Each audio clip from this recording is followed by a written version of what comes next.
आज के इस बुलेटिन में बात करेंगे नीतीश कुमार ने तेजस्वी यादव पर तंज कसते हुए रोजगार को लेकर क्या कहा। फिर हम बात करेंगे शिवराज सिंह चौहान ने विपक्ष पर भ्रष्टाचार से लेकर जेल तक की सफर को लेकर क्या बयान दिए। साथ ही बात करेंगे सीएम योगी आदित्यनाथ के हेलीकॉप्टर का रास्ता कैसे भटका।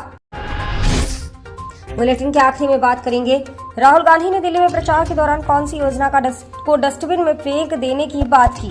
लेकिन उन सबसे पहले तमाम खबरों को जानने के लिए हमारे चैनल को लाइक और सब्सक्राइब जरूर कर लें। तो चलिए एक नजर डालते हैं सुर्खियों पर। सीएम योगी बोले, पाक का राग अलापने वाले वहीं जाएं, उन्हें तो वहां कोई भीख भी नहीं देगा। पाकिस्तान से बड़ा एटम बम तो हमारे पास है। आचार्य प्रमोद कृष्णम बोले, राहुल गांधी को कूड़ेदान का बड़ा अनुभव है। पिछले 13-14 सालों में हमने पूरी कांग्रेस पार्टी को कूड़ेदान में फेंक दिया है। वायरल हुआ प्रशांत किशोर को बीजेपी का प्रवक्ता बनाने का पत्र, जांच के बाद पूरी तरह फर्जी निकला। सैकड़ों की भीड़ ने थाने पर किया हमला। दरभंगा में फर्जी वोटिंग करते पकड़े गए थे आरोपी। सैकड़ों की भीड़ ने आरोपियों को छुड़ाया। एक और दर्जन से अधिक दिल्ली के कॉलेजों में मिली बम की धमकी, तो वहीं दिल्ली यूनिवर्सिटी की दीवारों पर चुनाव बहिष्कार की अपील की गई। भाजपा कार्यकर्ता और सांसद अनवारुल अजीम की हत्या पर दिलीप घोष बोले, बंगाल में न तो महिलाएं सुरक्षित हैं और न ही विदेशी।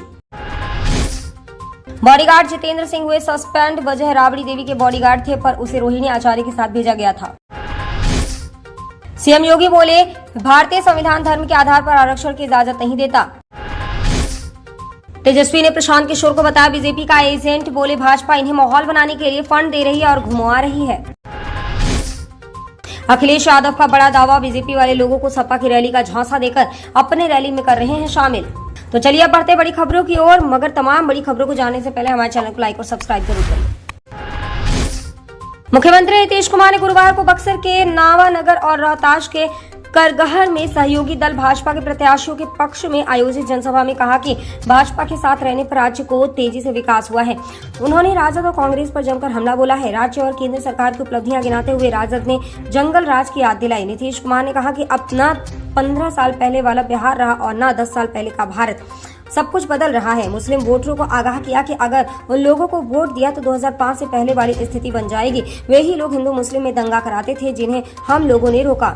मुख्यमंत्री ने यह भी कहा कि बिहार में 8 लाख लोगों को नौकरियां दी गई हैं। अभी 2 लाख और लोगों को नौकरियां दी जाएंगी। आरक्षण में सबको हिस्सेदारी दी। जाति आधारित गणना के आधार पर गरीब चिन्हित परिवारों को स्वरोजगार के लिए 2-2 लाख रुपए दिए जाएंगे। उन्होंने बक्सर में एनडीए के भाजपा उम्मीदवार मिथिलेश तिवारी के पक्ष में मतदान की अपील की।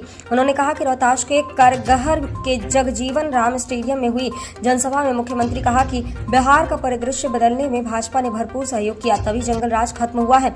विपक्ष के नेता तेजस्वी यादव द्वारा नौकरी देने के दावे पर पलटवार करते हुए कहा कि 15 साल में कितनी नौकरी उनकी पार्टी ने दे दी है, यह सबको पता है। 4 लाख सरकारी नौकरी और 1 लाख लोगों को रोजगार राज्य की एनडीए सरकार ने दिया है।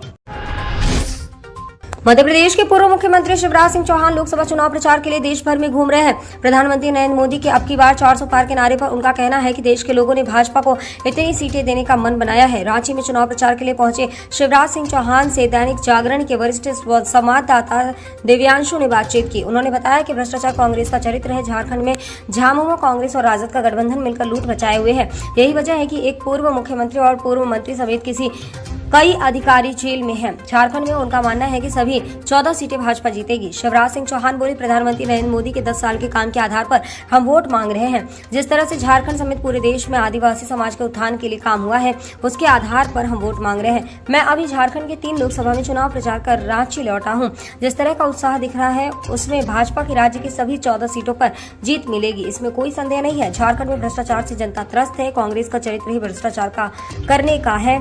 झामुमो के साथ मिलकर कांग्रेस और राजद भ्रष्टाचार में लिप्त है। राज्य के पूर्व मुख्यमंत्री जेल में है, एक पूर्व मंत्री जेल में है, और ऐसे में जब केंद्रीय एजेंसी कार्रवाई करती है तो ये आरोप लगाते हैं। कांग्रेस तो विरासत टैक्स जैसे अभारतीय परिकल्पना पर काम करती रही है। इन्हें हर हाल में लोगों की संपत्ति लूटनी है। जनता की गाढ़ी कमाई का पैसा लूटने वालों को छोड़ा नहीं जाएगा। यही बात प्रधानमंत्री कह रहे हैं। उत्तर प्रदेश के मुख्यमंत्री और भाजपा के स्टार प्रचारक योगी आदित्यनाथ गुरुवार को बिहार में रैली करने जाने वाले थे। हालांकि उनका हेलीकॉप्टर रास्ता भटककर अपने गंतव्य स्थान के बजाय दूसरी जगह पहुंच गया। सीएम योगी ने बिहार के 2 लोकसभा क्षेत्रों में जनसभा को संबोधित किया। रास्ता भटकने के कारण हुई देर। दरअसल गुरुवार को भाजपा द्वारा जारी यात्रा कार्यक्रम के अनुसार सीएम योगी को पहले बिहार के पूर्वी चंपारण जिले में रैली के लिए आना था और इसके बाद पश्चिम चंपारण में एक रैली के साथ अपनी यात्रा समाप्त करनी थी। हालांकि हुई इसका ठीक उल्टा। सीएम योगी का हेलीकॉप्टर अपना रास्ता भटक गया और पहले पश्चिम चंपारण पहुंच गया। बिहार में चुनावी प्रचार के लिए पहुंचने पर उत्तर प्रदेश के मुख्यमंत्री योगी आदित्यनाथ ने इस घटना के बारे में खुद जानकारी दी। उन्होंने बताया, आज छठे चरण का प्रचार का अंतिम दिन है। आज सवेरे ओडिशा में पुरी गया और वहां से फिर एक और लोकसभा क्षेत्र में जाने के बाद मैं यहां आ रहा था कि हेलीकॉप्टर रास्ता भटककर दूसरे क्षेत्र में चला गया। दिलशाद गार्डन के डीडीए मैदान में कांग्रेस की रैली के दौरान राहुल गांधी ने कहा कि सत्ता में आते ही अग्निवीर स्कीम को हम फाड़कर कचरे के डिब्बे में फेंकने वाले हैं। यह स्कीम पूरी तरह से सेना के खिलाफ है। सरकार देश में 2 तरह के शहीद तैयार कर रही है। एक को शहीद का दर्जा मिलने के साथ उसे और उसके परिवार को हर सुविधा मिलेगी, लेकिन अग्निवीर अगर शहीद होता तो उसे शहीद का दर्जा नहीं मिलेगा। जब शहीद का दर्जा नहीं मिलेगा तो उसे उसके परिवार को बाकी कोई भी सुविधा नहीं मिलेगी। उन्होंने कहा कि इस स्कीम को सेना लेकर नहीं आई बल्कि नरेंद्र मोदी लेकर आए हैं। वह नॉर्थ ईस्ट दिल्ली में कांग्रेस उम्मीदवार कन्हैया कुमार के समर्थन में जनसभा को संबोधित कर रहे थे। राहुल गांधी ने कहा कि सत्ता में आने के बाद कांग्रेस पार्टी क्या करेगी। जितना पैसा इस सरकार ने अरबपतियों को दिया है उतना पैसा देश के गरीब लोगों को दिया जाएगा।